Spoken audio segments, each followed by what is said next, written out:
আমার নবী মসজিদে নববীতে বসে আছেন মুসলমান ও বেটিরা ও মায়েরা সাহাবাদেরকে শিক্ষা দিচ্ছেন। হঠাৎ করে আমার নবী মুস্তাফা চোখ দিয়ে ঝরঝর করে পানি পড়তে লাগলো, ঝরঝর করে জল পড়তে লাগলো। সাহাবাকে জিজ্ঞাসা করেন, ইয়া রাসূলুল্লাহ, আপনি তো আমাদেরকে ভালো করে বুঝাচ্ছিলেন, হাসি খুশিতে ছিলেন, হঠাৎ করে কেন কাঁদছেন? হঠাৎ কি হয়ে গেল আপনার চোখে পানি ইয়া রাসূলুল্লাহ? আমার নবী মুস্তাফা বলেন, সাহাবারে, আমার মা এবং বাপের মধ্যে দুইজনের মধ্যে যদি একজন বেঁচে থাকতো রে, আর আমি যদি ফরজ নামাজ পড়তাম, একবার যদি মোহাম্মদ বলে ডাক দিত, আমি নামাজ ছেড়ে বাপের সামনে গিয়ে হাজির হয়ে যেতাম। সুবহানাল্লাহ, সুবহানাল্লাহ। জোরে বলবেন না? যদি আমার মা বেঁচে থাকতো, আমি যে ফজর নামাজে হতাম, ফরজ নামাজে নিয়াত করে যদি নামাজ পড়তাম, আমার মা ডাক দিত, গিয়া মোহাম্মদ, আমার লাল মোহাম্মদ, আমার বাবা মোহাম্মদ, একবার ডাক দিত, আমি নামাজ ভঙ্গ করে মাকে জড়িয়ে ধরতাম। ব্রাদার, সেই মা তো আপনার ঘরে আছে, আপনি ঘাড় ধাক্কা দিচ্ছেন, আমার নবীর কলেজাতে গিয়ে ধাক্কা ব্যথা হচ্ছে। আপনি বইয়ের কথা শুনে, শাশুড়ির কথা শুনে, শালিদের কথা শুনে ওই বাপকে ব্রাদার বুড়া বলে ডাক দিচ্ছেন, আমার নবীর দিলে গিয়ে আপনার মনে হচ্ছে বোম ফুটছে। বিরাদরানে মিল্লাতে ইসলামিয়া, মা বাপকে কষ্ট দিয়েন না। বড় কষ্টের সঙ্গে আমার নবী মুস্তাফা বলছেন, বড় ব্যথা নিয়ে বলছেন, মা বাবার মধ্যে দুইজনের মধ্যে যদি একজন বেঁচে থাকতো, দুইজন থাকলে তো সোনার সোহাগা, আমি বড় খুশিতে থাকতাম রে, বড় আনন্দতে থাকতাম রে। দুইজনের মধ্যে একজন যদি থাকতো, আমাকে ডাক দিত, আমি নামাজ ছেড়ে দিতাম, মায়ের কদম তলে গিয়ে হাজির হয়ে যেতাম। সুবহানাল্লাহ। বলুন, মাকে দুঃখ দেবে না তো? কোনদিন বাপকে দুঃখ দেবে না? বাড়িতে মাকে দুঃখ দিচ্ছেন, মদিনায় নবী দুঃখ পাচ্ছেন। জোরে বলবেন। বাড়িতে বাপকে কষ্ট দিচ্ছেন, মদিনায় আমার নবী কষ্ট পাচ্ছে। বলুন তো, আমার নবীকে কষ্ট দিয়ে কেউ জান্নাত পাবে?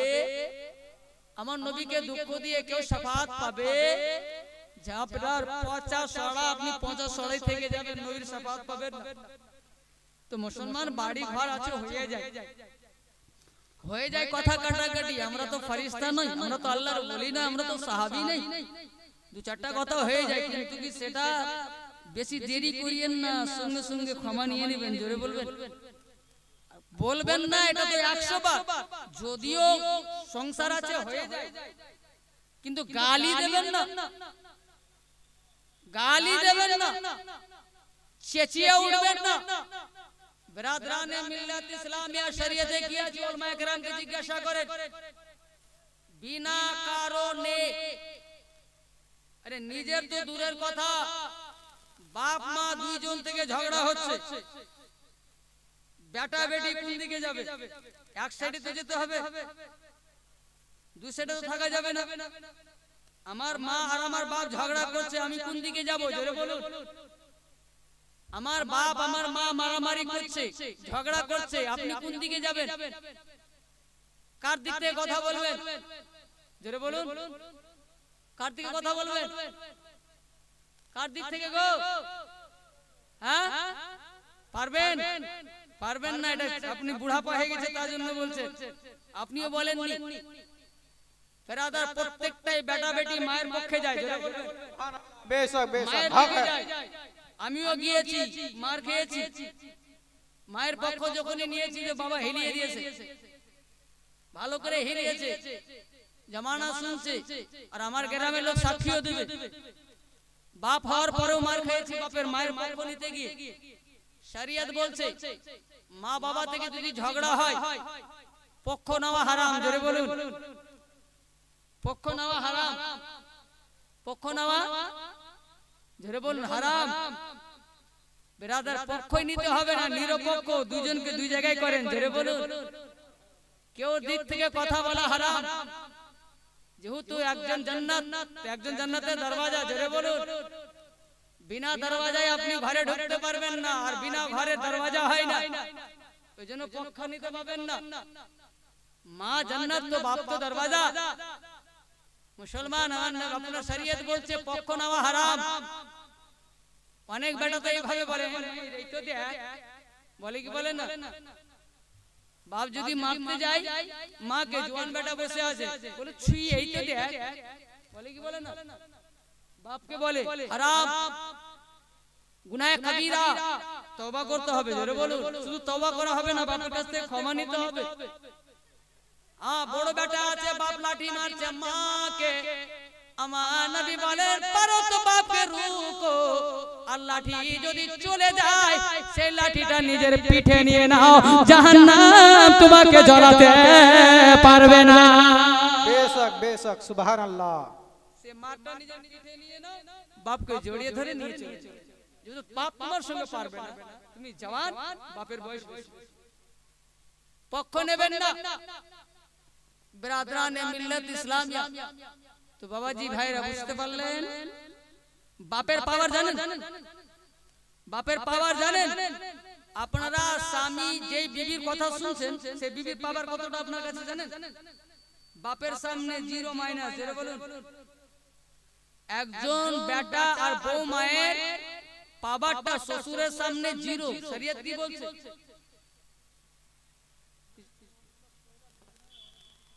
মা তোমাদের দিকে চাদর যাচ্ছে বেটি, চাদরে যা পারো দেবে মা। এবার শুনুন মা, রাগ করবেন না।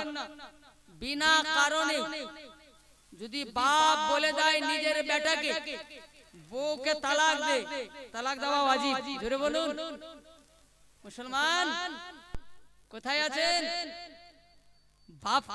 বাপকে অক্ষম করনে वाला শরীয়ত কি শরীয়ত কি বলছে? বিনা কারণেও যদি বাপ বলে তুই তোর স্ত্রীকে তালাক দে, আপনাকে তালাক দিতে হবে, এটা শরীয়ত। কিন্তু বাপ বলবে না। জোরে বলুন।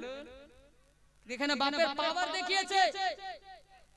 এখানে বাপের পাওয়ারটা কতটা আপনার উপরে, যে বাপকে নিজের সিনা দেখাচ্ছেন, নিজের বুক দেখাচ্ছেন, বড় বড় চোখ দেখাচ্ছেন। শরীয়ত বলছে বাপ বুক দেখাবার জিনিস নয়, বাপকে বেরাদার সরসি দেখাবার জিনিস নয়, বাপ চোখ দেখাবার জিনিস নয়। তোমার সবথেকে যেটা প্যারা বেটা, তার থেকে যদি আলাদা হতে পারে, হে বেটা তোর জন্য ওয়াজিব যদি আলাদা হয়ে যায়। জোরে বলুন।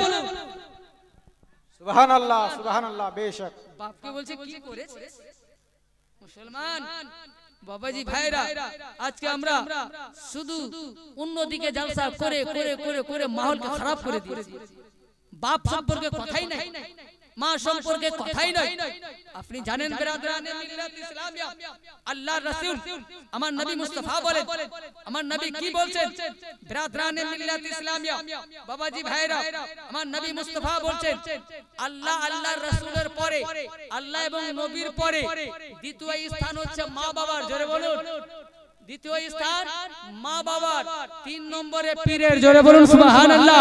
আমরা পীরকে যত নিয়ে যতটা পাগল হন আমি মানা করব না, কিন্তু মাকে বিরাদরা মা ঠান্ডায় হু হু করছে, আপনি পীরকে গিয়ে বড় বড় ল্যাব দিচ্ছেন। বিরাদরানে মিল্লাত ইসলামিয়া এটা শরীয়ত সহ্য করবে না। বিরাদরানে মিল্লাত ইসলামিয়া, মা বিরাদরানে মিল্লাত ইসলামিয়া আপনার ডিলারের বাড়ির চাল খাচ্ছে, আপনি পীরকে বিরিয়ানি খাওয়াচ্ছেন, এটা চলবে না। বিরাদরানে মিল্লাত ইসলামিয়া, আজকে যদি আমার মা আমাকে জন্ম না দিতে আমি কালিমি হতে পারতাম না, আমি মাসরুর মিয়া আমাকে পেতেন না, আমি মাসরুর মিয়াকে পেতাম না। আজকে যদি আমার মা বাপ আমাকে জন্ম না দিতেন আমি আলা হযরতকে পেতাম না, আলা হযরত আমাকে পেতেন না। আজকে যদি মা বাপ আমাকে জন্ম না দিতেন তো আমরা পীর পেতাম না, ওস্তাদ পেতাম। এই মা বাপ আমাকে গর্ভে রেখে যদি একটা ট্যাবলেট খেয়ে নিত আমার কি জন্ম হতো? আমার জন্ম হতো না। আগে মা বাপ জন্ম দিয়েছে, পরে পীর পেয়েছি। আগে মা বাবার স্থান, পরে নিজের পীরের স্থান। জোরে বলো সুবহানাল্লাহ সুবহানাল্লাহ। নারায়ে তাকবীর, নারায়ে রিসালাত, मसला के आला हजरत, मसला के आला हजरत, उलमाए अहले सुन्नत, नाराए तकबीर, नाराए रिसालत। आगे माँ बाप परे मुर्शिद, जोरे बोलो। ब्रादरान मिल्लत इस्लामिया, ना माँ बाप के ছাড়বো না মুর্শিদ ছাড়বো, না মা বাপকে ছাড়বো না, বুট থেকে আলাদা হবো না, না পীর থেকে আলাদা হবো। পীরকে ভালোবাসতে হলে আগে মাকে ভালোবাসে, পীরকে ভালোবাসতে হলে আগে বাপকে ভালোবাসে। বাপ মাকে বড় বড় কথা শুনিয়ে আপনি আল্লাহ ওয়ালা হতে পারবেন কোনো দিনই নয়। ব্রাদরানে মিল্লাত ইসলামিয়া, বাবাজি ভাইরা চলুন আগের দিকে। ব্রাদরানে মিল্লাত ইসলামিয়া একবার দুরূদ শরীফ পড়ে, আপনার গজলটা পুরো হয়নি। মায়ের দিলেতে ব্যথা কখনো দিও না, মায়ের দিলেতে ব্যথা কখনো দিও না, জাননির দুয়া চারে লেগে যাবে, যত চাওয়া পাওয়া খোদা দিয়ে দেবে, যত চাওয়া পাওয়া খোদা দিয়ে দেবে। মায়ের দুয়ায় পাওয়া যায় গো,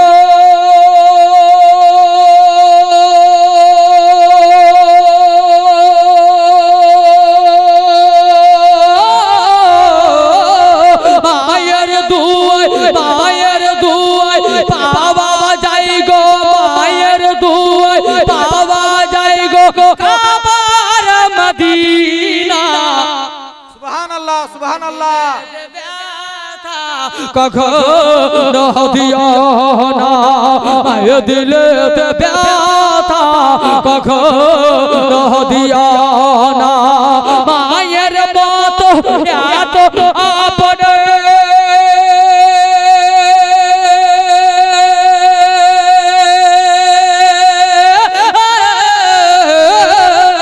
মায়ের মতো এত আপন কেউ তো হবে না, মায়ের দিলেতে ব্যথা কখনো দিও না। শুনেন সকল মুমিন, মায়ের এক ফোঁটা দুধের ঋণ। बेशक सुभान अल्लाह। ব্রাদরানে মিল্লাত ইসলামিয়া, আমার নবী মুস্তাফা এক জায়গায় যুদ্ধ গিয়েছিলেন। কোথায় গিয়েছিলেন? যুদ্ধ। সে যুদ্ধ ইসলামের জয় হয়েছিল। ব্রাদরানে মিল্লাত ইসলামিয়া কিছু লোককে অ্যারেস্ট করা হয়েছিল। গ্রামবাসী চিঠি লিখলো, হে মুহাম্মদ, আমাদের লোকজনকে মারিও না, বাচ্চা ইতিম হয়ে যাবে, স্ত্রী বিবাহ হয়ে যাবে, মা সন্তান হারা হয়ে যাবে, বাড়িটাই বরবাদ হয়ে যাবে, ছেড়ে দেন, যা চাইবেন তা দেব। আমার নবী নিজে সাহাবাদেরকে নিয়ে মিটিং করলেন, বলেন ইয়া রাসূলুল্লাহ ফিদিয়া নিয়ে ছেড়ে দেন, কিছু টাকা পয়সা নিয়ে নেন, তার বদলায় ছেড়ে দেন। ওটাই সিদ্ধান্ত হলো, টাকা পয়সা লাগবে কিছু। বিরাদার গ্রামে চাঁদা করতে লাগলেন। মানুষের কাছে তো পয়সা ছিল না, এক ভাই আমার এনে 300 টাকা দিয়েছে। হ্যাঁ আসগর আলী, এই দানকে তুমি নিজের দরবারে কবুল করে নাও মাওলা, আমিন। যে উদ্দেশ্য দিয়েছে মাওলা উদ্দেশ্যকে পূর্ণ করে দাও, আমিন। সকলে মিলে বলুন আল্লাহুম্মা আমিন। চাঁদা করছেন বাবা কোন গ্রামে? যে গ্রামে হযরতে হালিমার বেটির বিয়ে হয়েছে। আমার নবী জানেন না, আমার নবী তো ছোট কালেই চলে গিয়েছেন বাবা, তারপরে তো আর দ্বিতীয়বার মোলাকাত হয়নি। বিরাদরানে মিল্লাত ইসলামিয়া লোক কালেকশন করতে করতে, যেমন আমাদের জলসা কমিটি কিছু ছেলেরা বাড়ি বাড়ি চাঁদা করেনি, এই জলসাটা করার জন্য টাকা দরকার, তো তাদেরও টাকা দরকার। তো মান্যগণ্য কিছু লোক প্রত্যেক বাড়ি গিয়ে গিয়ে কালেকশন করছেন, চাঁদা করছেন।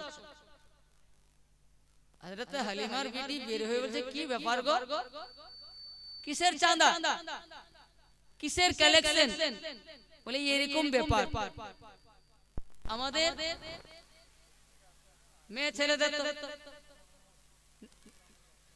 নাজি মোহাম্মদ একটনি বালি, নারে তাকবীর, আল্লাহু আকবার, নারে রিসালাত, ইয়া রাসূলুল্লাহ, নাজি মোহাম্মদ সাহেব জিন্দাবাদ, সুবহানাল্লাহ। দ্বিতীয় একজন হবেন না, দ্বিতীয় টলি ইনার জড়িদার। এবার হাত তুলে দোয়া করুন, আল্লাহুম্মা আমিন। اللهم صل على سيدنا مولانا محمد كما تحب وترضى بأن تصلي عليه مولا একটালি বলি তোমার বান্দা মওলা আর একজন 300 টাকা একজন 1000 টাকা অনেকে 100 টাকা 500 টাকা দিয়েছে মওলা এই সন্তানকে তুমি নিজের দরবারে কবুল করে নাও মওলা যে উদ্দেশ্য দিয়েছে উদ্দেশ্যকে পূর্ণ করে দাও আমিন মওলা তাদের রুজি রোজগারে বরকত দান করো মওলা ব্যবসাকে তুমি আগে বাড়াও বরকত ও রহমত নাজিল করো মওলা খাজা গরি নওয়াজের সদকা আতা করো আমিন সুম্মা আমিন বাকি লা ইলাহা ইল্লাল্লাহ মুহাম্মাদুর রাসূলুল্লাহ ওই বাড়িতে গিয়ে বলছেন বাবা নাম শুনেছেন জীবনীতে হযরতে হালিমার বিটি একটাই মাত্র বিটি যার নাম সীমা যে নবীকে বুকে আমার নবীকে নিজের ঘাড়ে নিয়েছেন বাবা নিজের বুকে চাপিয়েছেন মাওলা আমার বাবা আমার নবীকে কোলে নিয়েছেন গালে মুখে চুমা খেয়েছেন ও হযরতে সীমা হযরতে হালিমার বেটি বেরিয়ে বলছেন কি হয়েছে বলো বাবা তোমরা কিসের জন্য কালেকশন করছো বেরাদার সম্পূর্ণ ঘটনা বললেন বলে লোকগুলো কোথাকার বলে মক্কা নগর বাড়ি বেরাদানে মিল্লাতে ইসলামিয়া তারা মক্কা নগর থেকে এসেছে বলে তাদের লিডারের নামটা বলো তো বলে লিডারের নাম হচ্ছে মুহাম্মদ ইবনে আব্দুল্লাহ সুবহানাল্লাহ সুবহানাল্লাহ জোরে বলবেন না বলে লিডারের নাম হচ্ছে মুহাম্মদ ইবনে আব্দুল্লাহ বলে ক্যান্সেলেশন করতে হবে না আমাকে নিয়ে চলো জোরে বলুন বাড়ি বাড়ি যেতে হবে না আমাকে নিয়ে চলো টাকা পয়সা কিছুই লাগবে না আমাকে নিয়ে চলো তুই ফের আবার কত নেতার বেটি নেতা আমরা বড় বড় নেতা ক্ষমা পেলাম না তুই ফের আবার কোথা থেকে বলে নিয়ে চলো তো বলে নিয়ে গিয়ে যদি কাজ না হয় তো বলে যা সাজা দেওয়ার তাই দেবে জোরে বলুন ও তো আর জানে না আমার নবীর রিশতা আর হযরতে সীমার রিশতা ও তো জানে না ইনি কে ও শুধু জানে আমাদের গ্রামের বৌমা এটুকুই জানে কিন্তু কি জানে না যার কাছে আমরা হেরেছি যার সৈন্য বাহিনীর কাছে আমরা লাঠি খেলাম সে সে সে তার সঙ্গে আর সীমার সঙ্গে রিশতা কি আছে ঠিক বেরাদার বোরখা পড়লেন লোকজনকে সঙ্গে করে নিয়ে ডেরাতে আসলেন হযরতে সীমা গেটম্যানকে বলছেন আমি ভিতরে যাব বলে ভিতরে যাওয়া যেতে দেওয়া হবে না বেরাদরানে মিল্লাতে ইসলামিয়া বলে যখন আমাকে যেতে দেবে না তোমাদের লিডারকে ডাকো বলে আমাদের লিডারও ডাকবে না বলে খবর দিয়ে দাও সীমা এসেছে বেরাদরানে মিল্লাতে ইসলামিয়া আর কোনো কথা বলতে হবে না শুধু খবর দিয়ে দাও সীমা এসেছে হালিমার বেটি সীমা এসেছে সীমা বিনতে হালিমা এসেছে যেমনই গিয়ে বলা আমার নবী উঠে দাঁড়িয়ে গেলেন বলেন দরবারে কেন রুকে রেখেছিস রে তাকে আসতে দে তাকে সম্মান সহ সম্মানের সঙ্গে আমার কাছে নিয়ে আয় জোরে বলবেন না কি হলো তাকে সম্মানের সঙ্গে আর বেয়াদবি করবে না বলে ইয়া রাসূলুল্লাহ সেটা কে বলে তোমরা জানো না আমার বোন সীমা জোরে বলো সে আমার বোন সীমা হালিমার বেটি সীমা তুমি জানো না আমার আম্মা হালিমা বলে জানি ইয়া রাসূলুল্লাহ বলে যে আমাকে ঘাড়ে নিয়েছে তার নাম সীমা যে আমাকে বুকে চেপে ধরেছে সে তার নাম সীমা যে আমার ঝুলনা ঝুলিয়েছে তার নামই তো সীমা যে আমাকে ছাগল চড়াবার জন্য জঙ্গলে নিয়ে গেছে তার নামই তো সীমা যে আমার জন্য নিজের জানকে বেরাদার বাঘের সঙ্গে খেলা করেছে নিজের জান নিয়ে তার নামই তো সীমা বেরাদরানে মিল্লাত ইসলামে গেলেন আমার নবী দেখে বড় খুশি বলে আয় বোন ভিতরে আরে আমার সোনামণি আরে আমার সোনামানিক মনে হচ্ছে আমার নবী মনে হচ্ছে কি আসমানের চাঁদ নিজের ঘরে পেয়ে গেছেন জোরে বলুন বিরাদরানে মিল্লাত ইসলামিয়া সাহাবায়ে কেরাম বলছেন এত খুশি আমরা জীবনে আমরা কোনোদিন নবীকে দেখিনি আজকে এত খুশি বলে সীমা তুই এখানে বল বলেন আল্লাহর রাবি ভাই এই গ্রামে আমার বিয়ে হয়েছে ভাই বলে বোন তুই কি করে জানলি বলে কিছু আমার গ্রামের কিছু লোককে তুমি কয়েদি করে রেখেছো বলে হ্যাঁ সেই লোকগুলোকে ছড়াবার জন্য তারা বাড়ি বাড়ি কালেকশন করে বেড়াচ্ছে চাঁদা করে বেড়াচ্ছে আমার বাড়িও গিয়েছিল ভাই ব্রাদরানে মিল্লাত ইসলামিয়া সেই খবর পেয়ে তুমি এসেছো বলে হ্যাঁ সেই খবর পেয়ে আমার ভাইকে দেখার জন্য এসেছি আমার ভাইয়ের জিয়ারতের জন্য এসেছি আমার ভাইয়ের দর্শনের জন্য এসেছি আমার দয়াল নবী মুস্তাফা বলেন সাহাবাদের ও আমার গোলামেরা ও আমার দাসেরা যতটা কয়েদি আছে সবার হাত খুলে দে পা খুলে দে আমি নবী তাদেরকে আজাদ করে দিলাম জোরে বলবেন না আমি তাদেরকে স্বাধীন দিয়ে দিলাম তাদেরকে জামিন দিয়ে দিলাম তাদেরকে ছেড়ে দিলাম আরে আমার বোনের গ্রামের লোককে আমি কি করে দুঃখ দিতে পারি আমার বোনের গ্রামের লোককে আমি কি করে কষ্ট দিতে পারি আমার বোনের গ্রামের লোকে আমি বদলে কি করে টাকা নিতে পারি টাকা লাগবে না পয়সা লাগবে না কিছু লাগবে না তাদেরকে ছেড়ে দেওয়া হলো আমার দয়াল নবী মুস্তাফা ভিতরে গেলেন নিজের বেরাদার বাবাজি ভাইরা নিজের ব্যাগে হাত দিলেন ব্যাগের মধ্যে একটা টাকার পটলি ছিল বাবা সেই পটলিটা বের করলেন বের করার পরে হযরত হালিমার বেটি সীমার হাতে দিয়ে দিলেন বোনের বেশি কিছু দিতে পারলাম না রে বোন বোনের এখানে খরচ হয়ে গিয়েছে রে বোন আমি তো সেজে তোর বাড়ি আসি নাই কিন্তু যা আছে রে বোন তুই কবুল করে নে সুবহানাল্লাহ বেশক জোরে বলবেন না করে নে বেরাদার একটা পটলিতে টাকা কতটা থাকে বোনকে পটলি দেওয়ার পরেও বলছে বেশি কিছু দিতে পারিনি মুসলমান বাবাজি ভাইরা বোন কোন জিনিস বোন কাকে বলে আমার নবী যদি দুধ বোনের সঙ্গে যদি এত সুন্দর ব্যবহার করেন যদি হালিমার বেটির সঙ্গে যদি এত মোহাব্বত রাখেন এত ভালোবাসা রাখেন এত বেরাদার বাবাজি ভাইরা আজকে যদি আমার ভাগনা অন্যায় করে দেয় আমরা ভাগনাকে ক্ষমা করি না করি তাতে বলি আমরা সুন্নি মুসলমান আজ যদি ভাগনা অন্যায় করে দেয় আজকে যদি ভাগ্নি অন্যায় করে দেয় বেরাদার তাকে জেলখানায় পাঠিয়ে দিই কিন্তু কি মুসলমান হযরতে সীমা আমার নবী নিজের বোন নয় দুধ বোন আর যারা কয়েদি ছিল তারা আমার সীমার বেরাদার বংশধর নয় আত্মীয় স্বজন নয় গ্রামের লোক আমার নবী কি শিক্ষা দিলেন বেরাদার বোনের মোহাব্বত বোনকে এত ভালোবাসো আজকে তোমার ঘরে নিজের বোন হবে আর রাতে হালিমার বেটি আমার নিজের বোন নয় আমার দুধ বোন তো নবী যদি দুধ বোনকে এত ভালোবাসেন এত মাপের উপহার দেন তো মুসলমান আপনার বাড়িতে যখন আপনার ভাগনা ভাগ্নি আসবে আপনার বোন আসবে তাদেরকে দেখে মন ভারী করবেন না হাসি মুখ দেখাবেন আল্লাহ আপনার জন্য সওয়াব লিখবে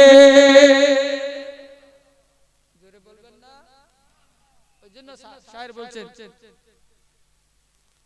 মায়ের দিলেতে ব্যথা কখনো দিও না শুনেন সকল মুমিন মায়ের এক ফোঁটা দুধের ঋণ শুনেন সকল মুমিন মায়ের এক ফোঁটা দুধের ঋণ শুনেন সকল মুমিন মায়ের এক ফোঁটা দুধের ঋণ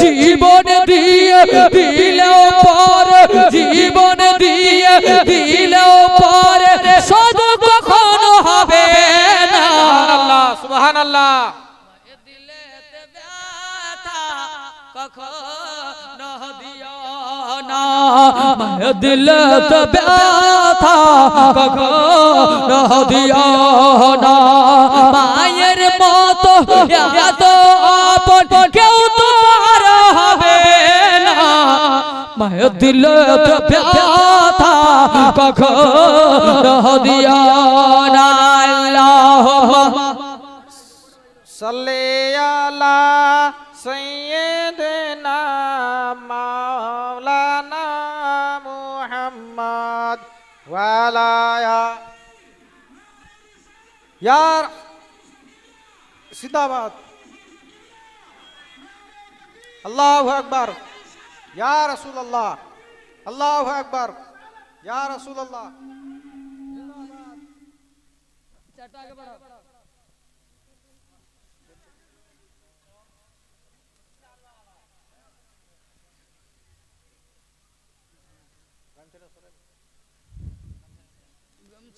চাদর আছে একটু একটু পিছাও মোবাইল আছে তোমরাও আছো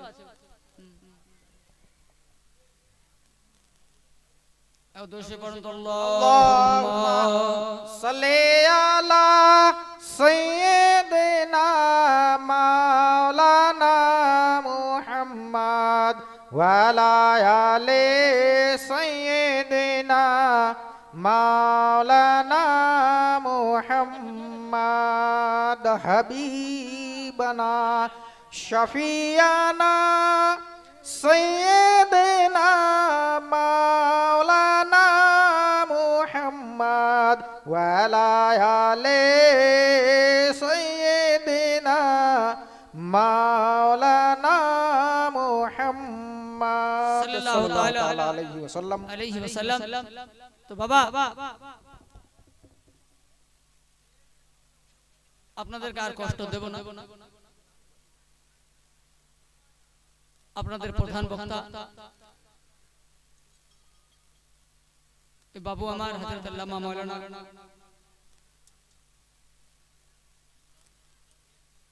ওবাইদুল ইসলাম সাহেব রাজাবি এসে হাজির আছে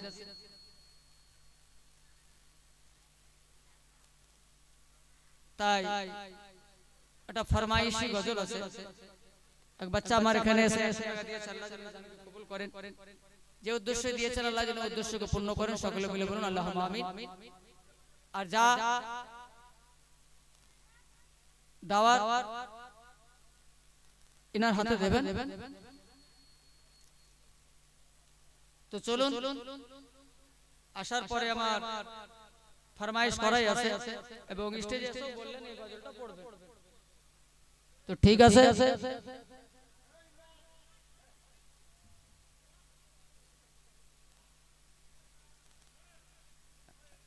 अगर जोरे बोलो तो सुभान अल्लाह और जोरे बोलो या रसूल अल्लाह आजा आमेनार घर एक बार जोरे जोरे आजा आमेनार घर ये गजलटा 2000 মোটামুটি 2008 কেন 7 থেকে এখন পর্যন্ত চলছে বাবা আমাকে 100টা জলসার মধ্যে 90টাতেই পড়তে হয় কারণ এই গজলের আসল মালিক আমি অনেকজন পড়ছে সুরের নতিজা করে দিচ্ছে এত খারাপ লাগছে বাবা বড় কষ্ট করে সুর মিলানো আছে পড়ছে তো সুরেরও নতিজা করে দিচ্ছে ছন্দেরও নতিজা করে দিচ্ছে আমি বলবো সবাইকে অধিকার করবেন আমার তরফ থেকে